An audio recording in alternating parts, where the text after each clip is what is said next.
Distinguished co-chairs of the 5th Brussels Conference, Excellencies, ladies and gentlemen, I would like at the outset to commend the organizers for their unwavering determination to convene this conference despite the time of uncertainties worldwide.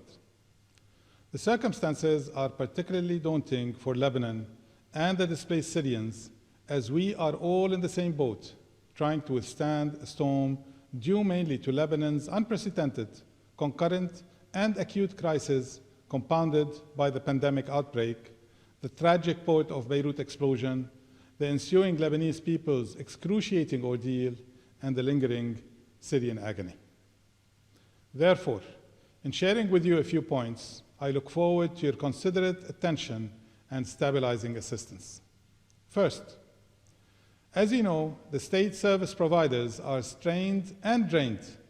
The triple nexus of public administrations, host communities, and displaced Syrians should be periodically reviewed if we were to improve the qualitative and the quantitative services so that no poor or vulnerable would be left behind.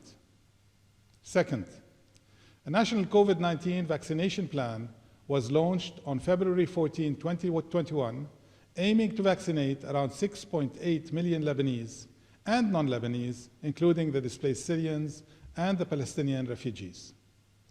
We hope that through your mechanisms, we can have a quick and fair access to additional safe and effective vaccines.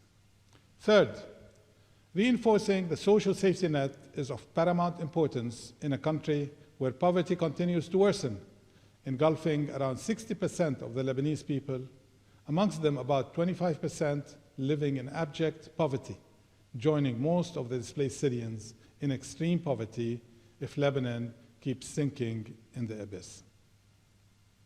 Fourth, addressing the tension between the Lebanese communities and the displaced Syrians, present throughout Lebanon, is another priority.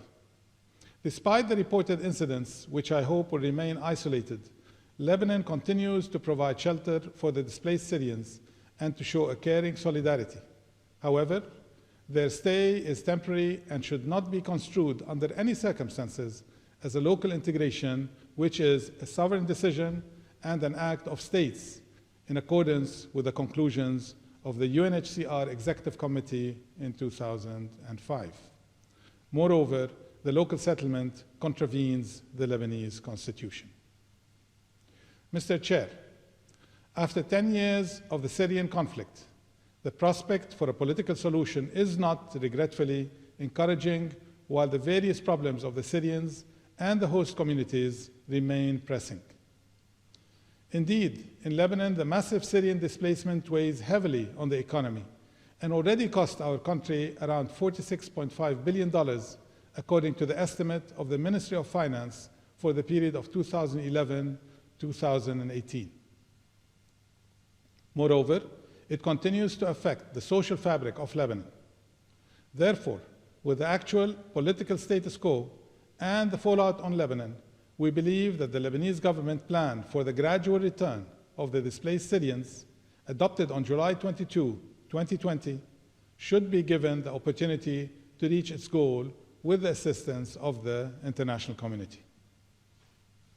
This plan accommodates the Lebanese worried about the settlement of the displaced Syrians in their country, and 89% of them still longing to go home, according to a UNHCR survey dated May 2019.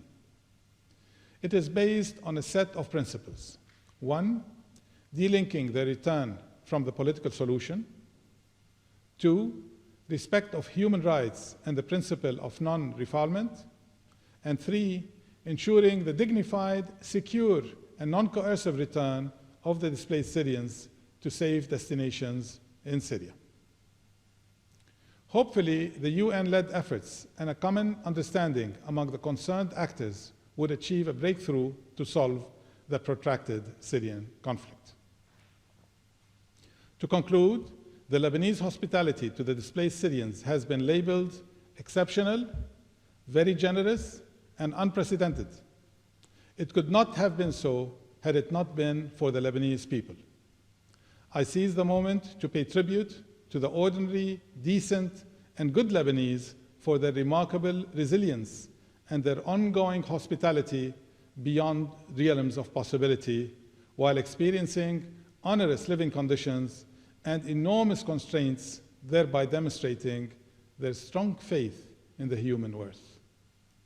These great Lebanese deserve the valuable support of the EU, UN, and the international community herein represented, and to whom I express my gratitude.